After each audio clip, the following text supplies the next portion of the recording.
بسم اللہ الرحمن الرحیم۔ آج بھی میں نے جب گھر کا دروازہ کھولا تو صحن میں لگے درخت کے نیچے اسے بے لباس کھڑا دیکھا۔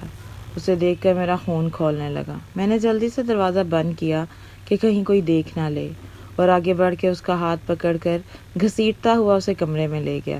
کمرے کا دروازہ زور سے بند کرنے کے بعد میں جلدی سے گھر سے نکل گیا، کیونکہ میں جانتا تھا کہ اگر میں یہاں رک گیا تو میرے غصے سے اسے کوئی نہیں بچا سکے گا۔ گھر کے قریب پارک میں ایک بینچ پر بیٹھا میں یہ سوچ رہا تھا کہ وہ ایسا کیوں کرتی ہے۔ میں اسے کئی بار اس حالت میں درخت کے نیچے نہاتے اور زمین پر لیٹے ہوئے دیکھ چکا تھا۔ میں نے اسے سخت الفاظ میں ایسا کرنے سے منع بھی کیا تھا، لیکن وہ باز نہیں آتی تھی۔ اس نے اپنی یہ عادت نہیں چھوڑی تھی۔ میں اسے کئی دماغ کے ڈاکٹروں کو بھی دکھا چکا تھا، لیکن کوئی فائدہ نہیں ہوا۔ میں یہ سب کچھ برداشت کر رہا تھا کیونکہ وہ میرے نکاح میں تھی۔ میں اس سے محبت نہیں کرتا تھا کیونکہ محبت نامی دھوکہ میں دوبارہ کھانا نہیں چاہتا تھا۔ محبت ہوتی ہی کیا ہے؟ ایک دھوکہ، ایک فریب، اس کے سوا محبت کچھ بھی نہیں۔ اور اس بات کا ادراک مجھے تب ہوا جب میری محبت یا پھر میرے عشق نے مجھے فریب کی سولی پر لٹکا دیا۔ میرا نام ارسلان ہے اور میں نے بچپن سے غربت کے سوا کچھ نہیں دیکھا تھا۔ میں 3 سال کا تھا جب ابا مجھے اور اماں کو چھوڑ کر اس دنیا سے چلے گئے۔ اماں مجھے لے کر اپنے گھر آ گئیں۔ کچھ عرصے بعد ماموں نے اماں کی دوسری شادی پر اصرار کیا۔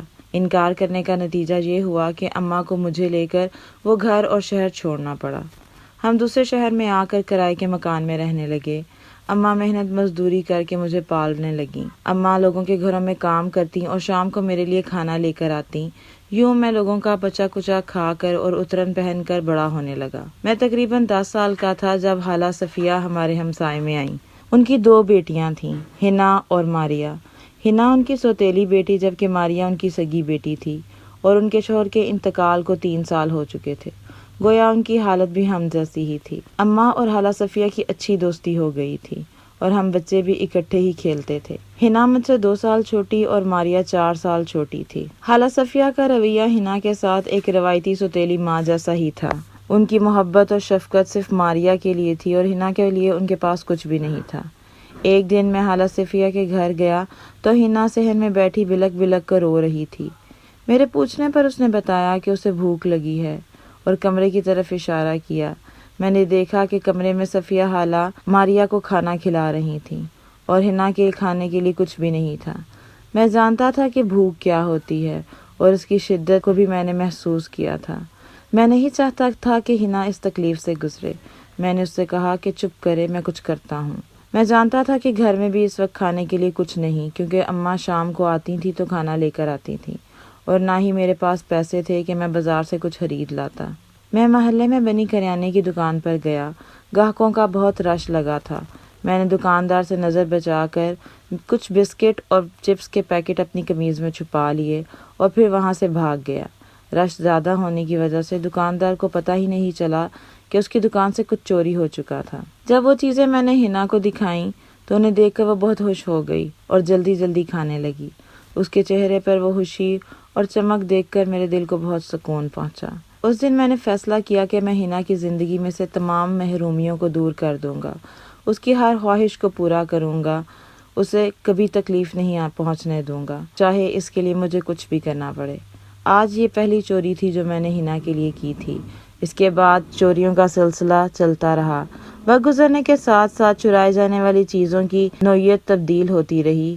پہل تو میں صرف کھانے پینے کی چیزیں چرایا کرتا تھا، لیکن وقت گزرنے کے ساتھ ساتھ کبھی میں اس کے لیے مہندی، چوڑیاں، پراندہ، کپڑے اور پھر پیسے بھی چرانے لگا۔ اسی طرح کئی سال گزر گئے اور ہم جوان ہو گئے۔ میرے دل میں ہنا کی جو محبت بچپن سے پل رہی تھی وہ بھی پروان چڑھ چکی تھی۔ اگرچہ میں نے ہنا سے کبھی اظہار محبت نہیں کیا تھا، لیکن میں جانتا تھا کہ وہ میری جذبوں کی شدت سے واقف ہے۔ اس کی آنکھوں میں بھی میں نے اپنے لیے ہمیشہ محبت ہی دیکھی تھی۔ میں یقین سے کہہ سکتا تھا کہ میں ہنا سے جتنی محبت کرتا تھا اس سے کہیں زیادہ وہ مجھ سے محبت کرتی تھی۔ میری خوش قسمتی تھی کہ میں کبھی بھی چوری کرتے ہوئے پکڑا نہیں گیا، لیکن ایک دن جب میں نے ایک شخص کی جیب کاٹی تو اس نے مجھے پکڑ لیا، لیکن اس نے مجھے پولیس کے حوالے نہیں کیا۔ وہ خود بھی ایک جیب کترا تھا۔ میرے ہاتھ کی صفائی دیکھ کر بہت متاثر ہوا اور مجھ سے کہنے لگا کہ میں اس کے ساتھ مل کر کام کروں تو بہت پیسے کما سکتا ہوں۔ میں نے اس سے سوچنے کا وقت مانگا۔ اس نے مجھے اپنا نمبر دے دیا۔ میں گھر پہنچا تو اماں نے مجھے بتایا کہ آج صفیہ حالہ کے گھر ہنا کے ماموں آئے تھے اس کا رشتہ لے کر، اور اب کچھ دنوں تک ہنا کی شادی ہو جائے گی۔ یہ سن کر میرا سر گھومنے لگا۔ ایسا کیسے ہو سکتا ہے؟ میں ہنا کے بغیر جینے کے بارے میں سوچ بھی نہیں سکتا۔ وہ میری محبت ہے، میں اسے کسی اور کا کیسے ہونے دے سکتا ہوں؟ میں نے اماں سے کہا کہ وہ حالہ صفیہ کہ ہاں میرا رشتہ لے کر جائیں، تو وہ کہنے لگیں کہ ہنا کے ماموں بہت امیر ہیں، بھلا وہ رشتہ چھوڑ کر ہم غریبوں سے کیوں رشتہ جوڑیں گے؟ میں نے اماں کو بتایا کہ مجھے بہت اچھی نوکری مل گئی ہے، تنہا بھی بہت اچھی ہے، اور میں کچھ ہی دنوں میں اپنا گھر بھی لے لوں گا۔ یہ سن کر اماں بہت خوش ہو گئیں اور حالانکہ گھر میرا رشتہ لے کے جانے پر آمادہ بھی ہو گئیں۔ اگلے روز میں نے اس شخص کو فون کیا اور اس کے ساتھ کام کرنے پر رضامندی کا اظہار کیا۔ اس نے مجھے ملنے کا پتہ بتا دیا۔ جب میں وہاں پہنچا تو وہاں 6 لوگ موجود تھے۔ یہ لوگ ایک گروہ کی صورت میں ڈکیتیاں کرتے تھے اور اب شہر کے ایک بہت رئیس آدمی کے گھر سے ہیروں کا ہار چرانے کا منصوبہ بنایا جا رہا تھا۔ اس میں ہار چرانے کی ذمہ داری مجھے سونپی گئی۔ میں نے اپنا حصہ 50% رکھا اور اپنے ہاتھ کی مہارت دکھاتے ہوئے وہ ہار چرا لیا۔ 5 کروڑ کا ہار 2 کروڑ میں بکا، کیونکہ چوری کا مال اصل قیمت پر نہیں بکتا۔ 2 کروڑ میں سے 1 کروڑ مجھے مل گیا۔ میں نے اپنا گھر اور گاڑی بھی خرید لی۔ یہ دیکھ کر اماں بہت خوش تھیں۔ پھر وہ حالہ کے گھر میرا رشتہ لے کر گئیں۔ پہلے تو حالہ ٹال مٹول کرتی رہیں، لیکن پھر انہوں نے حامی بھر لی۔ میں بہت خوش تھا۔ مجھے لگ رہا تھا مجھے پوری کائنات مل گئی ہے۔ ہنا میری ہونے جا رہی تھی، وہ میری محبت تھی اور اب تا حیات میری ہمسفر بننے جا رہی تھی۔ میری خوشی کا کوئی ٹھکانہ نہیں تھا۔ میری اماں کو نئے گھر کا سکھ بہت زیادہ نصیب نہیں ہوا۔ گھر میں آنے کے کچھ دن بعد ہی اماں اللہ کو پیاری ہو گئیں۔ اماں کے سوئم کے بعد میں حالہ صفیہ اور ان کی بیٹیوں کو اپنے ہی گھر لے آیا اور ان سے شادی کی تاریخ کے بارے میں بات کی۔ 1 مہینے بعد کی تاریخ طے کر دی گئی۔ اب اس 1 مہینے میں مجھے بہت زیادہ کام کرنا تھا تاکہ میں اتنا پیسہ کما لوں کہ زندگی میں کوئی بھی کمی نہ رہ سکے۔ میں ہنا کی ہر خواہش کو پورا کرنا چاہتا تھا۔ میری خواہش تھی کہ میری شادی میرے آبائی گاؤں میں ہو، لہٰذا شادی سے 1 ہفتہ پہلے ہم گاؤں چلے گئے۔ ہنا نے پیلا جوڑا پہن لیا تھا اور وہ مایوں بیٹھ چکی تھی۔ اب مجھے اس سے ملنے کی اجازت نہیں تھی۔ شادی میں تقریباً 3 دن رہ گئے تو مجھے کام کے سلسلے میں شہر سے باہر جانا پڑا۔ مجھے اس دفعہ جاتے ہوئے بالکل بھی اچھا نہیں لگ رہا تھا۔ پتہ نہیں کیا تھا، میرا دل چاہ رہا تھا کہ میں نہ جاؤں، میں جانے سے انکار کر دوں، لیکن میری مجبوری تھی، مجھے جانا پڑا۔ 2 دن بعد جب میں کام ختم کر کے گھر پہنچا تو وہاں صفِ ماتم بچھی ہوئی تھی۔ حالہ صفیہ زور زور سے رو رہی تھیں اور بین کر رہی تھیں۔ انہوں نے مجھے دیکھا تو گلے لگا لیا اور کہنے لگیں، بیٹا مجھے معاف کر دو، میں اسے روک نہیں سکی۔ مجھے نہیں علم تھا کہ کیا سانحہ پیش آ چکا ہے۔ میں نے حالہ سے پوچھا، کسے نہیں روک سکی؟ میں اسے نہیں روک سکی، وہ چلی گئی۔ کسے نہیں روک سکی حالہ؟ ہنا، میں ہنا کو نہیں روک سکی، وہ بھاگ گئی، ہم سب کو رسوا کر کے وہ چلی گئی۔ وہ کسی اور کو پسند کرتی تھی اور اس لیے وہ اس کے ساتھ بھاگ گئی۔ میں کیا سن رہا تھا، مجھے کچھ سمجھ نہیں آ رہی تھی۔ میری آنکھوں کے آگے اندھیرا آنے لگا، میرا سر چکرانے لگا، میں نے خود کو زمین پر گرتے ہوئے محسوس کیا۔ جب میری آنکھ کھلی تو میں ہسپتال میں تھا اور ڈاکٹر نے مجھے بتایا کہ آج 5 دن کے بعد مجھے ہوش آیا تھا۔ حالہ صفیہ میرے پاس موجود تھیں اور وہی باتیں دہرا رہی تھیں۔ میں کچھ بھی سننا نہیں چاہ رہا تھا اور میں سوچ رہا تھا کہ میں زندہ ہی کیوں ہوں۔ میری محبت اور میری زندگی تو مجھے چھوڑ کے جا چکی تھی، تو پھر میرے زندہ رہنے کا کیا فائدہ؟ میں خاموشی اختیار کیے ہوئے تھا۔ کچھ دن بعد میں گھر واپس آ گیا۔ اب میں نے یہ کام چھوڑنے کا فیصلہ کر لیا، شہر میں موجود گھر کو بھی بیچ دیا۔ میں نے فیصلہ کیا کہ میں گاؤں میں ہی رہوں گا اور یہیں چھوٹا موٹا کاروبار کر لوں گا۔ حالہ صفیہ کو فالج ہو گیا اور وہ بستر سے جا لگیں۔ ان کی حالت دن بدن بگڑتی جا رہی تھی۔ ایک دن انہوں نے مجھے اپنے پاس بلایا اور میرے سامنے ہاتھ جوڑ دیے۔ کہنے لگیں، بیٹا میری زندگی کا کوئی بھروسہ نہیں، مجھ پر ایک احسان کرو، میری بیٹی ماریا سے شادی کر لو۔ میں اس دنیا سے اس سکھ کے ساتھ جانا چاہتی ہوں کہ میری بیٹی کا کچھ صاحباں ہے، اس کا کوئی سہارا اس دنیا پر موجود ہے۔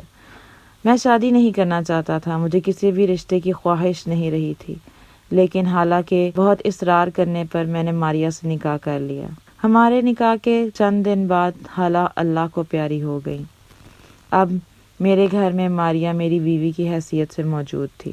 میں اپنے سوچوں کے بھنور سے نکلا تو احساس ہوا کہ میں یہاں بہت دیر سے بیٹھا ہوا تھا۔ گھر جانے کے لیے اٹھ کھڑا ہوا۔ گھر پہنچا تو وہ سجی سنوری میرا انتظار کر رہی تھی۔ مجھے دیکھتے ہی میرے لیے کھانا لے آئی۔ وہ ہمیشہ ایسا ہی کرتی تھی، پتہ نہیں وہ بھول جاتی تھی کہ تھوڑی دیر پہلے کیا ہوا تھا، یا وہ پھر بھولنے کا ڈرامہ کرتی تھی۔ میری سمجھ میں کچھ نہیں آ رہا تھا۔ پھر میں نے سوچا کہ اس درخت کو ہی کاٹ دیتا ہوں، سارے فساد کی جڑ یہ درخت ہی تو ہے۔ درخت کو کاٹنے لگا تو ماریا عجیب و غریب حرکتیں کرنے لگی۔ وہ بے چین سے ادھر ادھر پھرنے لگی۔ میں درخت کاٹنے لگا تو گھر کے باہر سے گزرتے ہوئے ایک درویش بابا نے آواز لگائی، اس کو مت کاٹ، اس کا قتل مت کر۔ اور پھر وہ اندر آ گئے، آ کر مجھے کہنے لگے، اس درخت کو کیوں کاٹتا ہے؟ میں نے کہا، بابا اس کا کٹ جانا ہی بہتر ہے، سارے فساد کی جڑ یہ درخت ہی ہے۔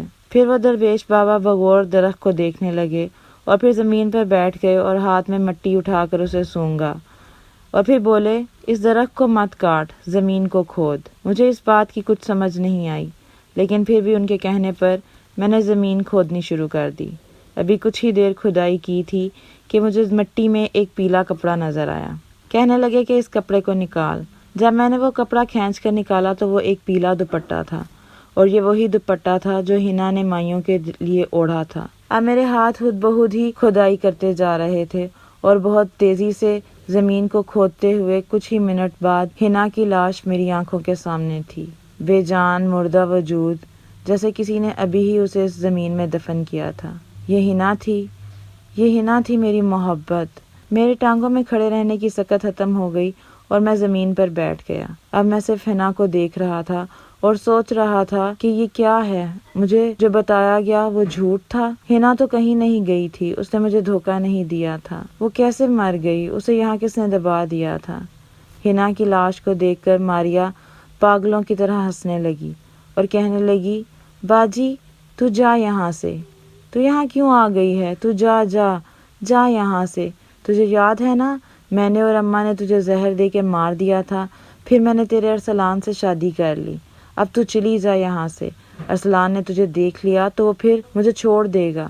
تو جا باجی، چلی جا۔ اور پھر وہ زور زور سے پاگلوں کی طرح ہنسنے لگی۔ تو سچ یہ تھا جو کہ آج قدرت نے ظاہر کر دیا تھا، ماریا اور خالہ نے ہنا کو مار دیا اور مجھے کہا کہ وہ بھاگ گئی تھی، مجھے اس نے دھوکہ دے دیا۔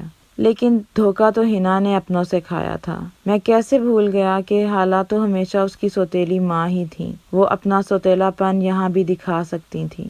میں نے کیوں اپنی محبت پر یقین نہیں کیا؟ مجھے افسوس ہو رہا تھا، لیکن اب افسوس کرنے سے کچھ حاصل نہیں تھا۔ وہ ہمیشہ کے لیے مجھے چھوڑ کر جا چکی تھی۔ میں نے اس کی آخری رسومات کو پورا کرتے ہوئے اپنے ہاتھوں سے اسے لحد میں اتارا اور اس کی قبر کے ساتھ اپنی قبر کی جگہ بھی رکھ دی۔ اب میں بس زندگی گزار رہا تھا اور اس وقت کا انتظار کر رہا تھا جب یہ زندگی ختم ہو جائے اور ابدی زندگی میں میں اس سے ملوں اور پھر ہمیں کوئی جدا نہ کر سکے۔ ماریا کو میں نے پاگل خانے میں داخل کرا دیا تھا کیونکہ اس کی جگہ وہی تھی۔ برائی کا انجام ہمیشہ برا ہی ہوتا ہے۔ اگر آپ کو یہ کہانی پسند آئی تو اس کو لائک اور شیئر کیجیے گا۔ اس چینل کو سبسکرائب کریں، بیل آئیکن کو پریس کریں تاکہ ہماری اپلوڈ کی جانے والی کہانیاں آپ تک سب سے پہلے پہنچ سکیں۔ شکریہ۔